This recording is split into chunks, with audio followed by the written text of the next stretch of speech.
look at constructing the back of our bag. So we've already made our flap, and I have my back top panel and my back bottom panel. Now these have both been interfaced with woven interfacing, and then I've basted foam onto both of them in exactly the same way as I did with the flap, except for I've gone all the way around the outside. So I have my two panels, and you can see they fit together pretty well. But what I'm going to do is I'm going to take the bottom panel, I'm going to fold it in half so that I can find the centre and find a pin that will mark that centre. So now I know that's where the centre of my panel is. I'm going to do exactly the same with the flap, so I can find the centre. But I'm going to actually mark that with a pen because I don't have another pin here. What kind of a sewing room is this when you don't have any pins where you want them?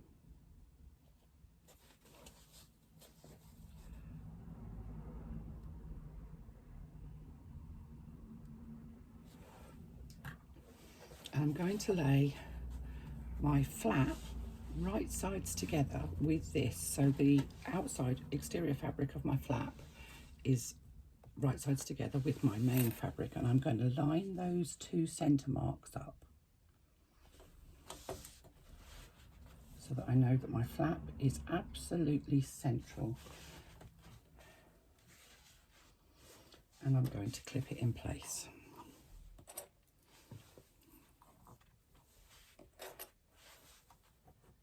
I'm just going to take that pin out because I don't need that now.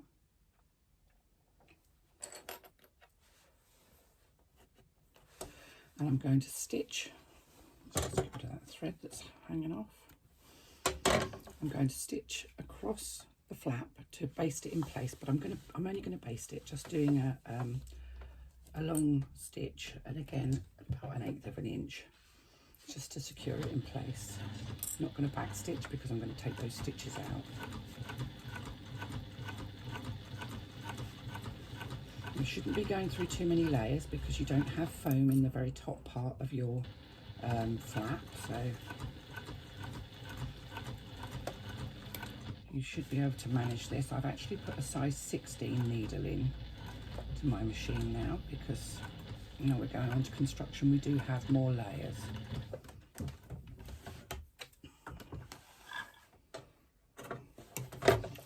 So you can see there that I've just basted it in place and it's sitting centrally. I'm going to take this second part, which is the back top part, and the longer edge, so not the short one, the short edge is the top of the bag, so the longer edge I'm going to lay along that edge, making a sandwich with the flap, and it should match up at both sides. And I'm just going to clip that in place. Now this is probably the thickest seam that you've got in the whole of the construction of this bag, so that's why I have put in a bigger needle, so that I know that I've got a needle that can cope with this. And I'm going to stitch across using a 3/8 of an inch seam allowance. I'm reducing my stitch length back down again because this is the one that's actually going to hold these things together. So I'm just back stitching a couple of stitches at the beginning. Now as you come to where the flap is, you may find that your machine, you might need to use a hump jumper. For me, my machine goes across there quite well because I've got the appropriate size needle.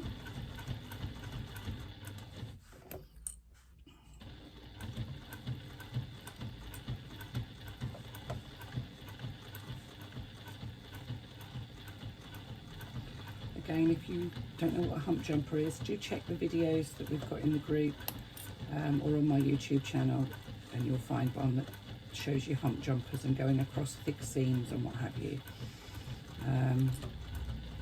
So you don't need to, I don't need to show you now because, well, I don't need to use one, but you may, depending on the quality of your machine. I'm just back stitching at the end there to secure my stitching. And then I'm going to get my seam ripper out again, and we're going to take out the foam from the seam allowance on both sides.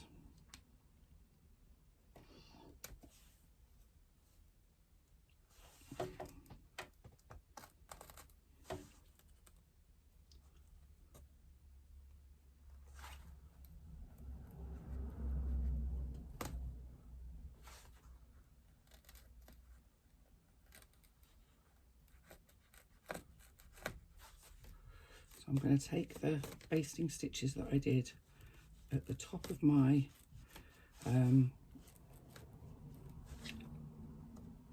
panels, or the bottom of my panel, whichever one you're doing first. And I'm just taking those basting stitches out, and then I will go and trim out the foam. We're going to do this, this is something that we do all the way through bag making, basting and then trimming. The basting just helps to keep the fabrics where they're meant to be, stops them moving or sliding, and they do move if you've got lots of layers. Sometimes the central layer is the one that tends to move rather than the top or the bottom. The top layer is held by your foot and the bottom layer is held by your feed dogs, but the middle layer, if it's not basted in place, isn't held by anything, so it can kind of slide all over the show, and you don't really want it to. So just removing my basting stitches and now trimming out my foam in exactly the same way as I did with the flap, with my scissors, with the blades of my scissors laying flat onto my fabrics. Again, it's worth taking your time doing this. Oh, I've got my caught on my needle. Just making sure that you get every bit out. Even going back and just taking that last little bit will make a huge difference to the finished look of your bag if you get it all out. You don't get nice crisp joins, you get kind of puffy bits and lumps if you don't take all the foam out. So that's one side. And on this side I've got an extra line of stitching where I basted my flap in place. So you're going to be taking out 2 lines of stitching here. This seam ripper is not very good. Let me just try a smaller one.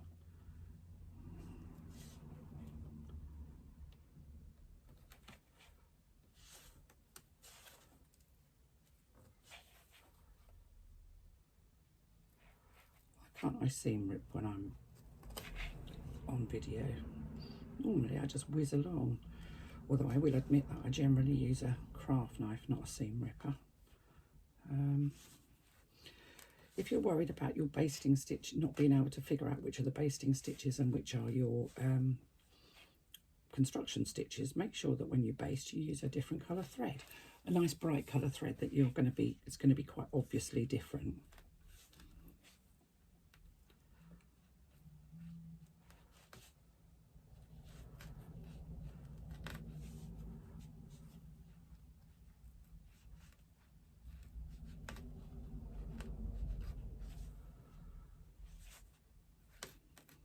Right, I need to find a sharp seam ripper because this one's not cutting the mustard.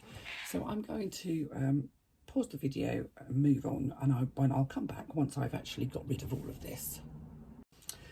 Okay, I've now removed the foam from both sides of my work, and I can open those 2 panels up. Now what I'm going to do is I'm going to push the seam allowance down towards the bottom of the bag. I'm going to turn my bag over, and you can see now our flap is in situ, and I'm going to top stitch along that seam just below where the flap is. Now I'm going to do 2 lines of top stitching because I've already done two lines of top stitching on my flap, so I'm going to do exactly the same here. And I'm going to do my first line of top stitching 1/4 of an inch away from that seam. So I'm going to allow my foot to run along that seam because my foot is 1/4 inch wide. And then I'm going to come back and I'm going to do the line of stitching in between. I'm just going to do 1 back stitch at the beginning. You don't actually need to back stitch at all because that will be in your seam allowance.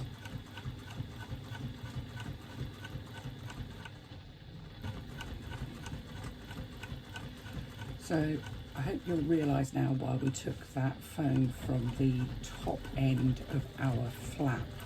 It's to try and reduce the bulk in this seam. If you don't top stitch this, your flap will never sit quite right. It will tend to fold backwards. But if you've got foam in the flap and in these pieces, then you're going to find it's really thick to top stitch on a domestic machine. I am using a domestic machine. I sew on a Joki TL98P. She is a domestic machine. She's a heavy duty domestic machine designed for quilting, so she has a bigger throat space. But she's not an industrial by any means.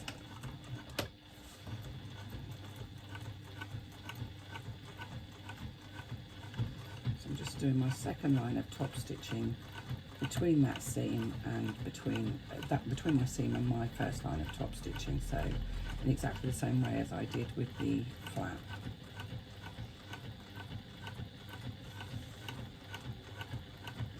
And you can see I just try and keep a nice even pace right the way across. Don't stop and start, just a nice even steady pace, and that's how I find is the easiest way to top stitch. So there we go. Let's just trim off any threads that I might have. And that's the back part of our bag done.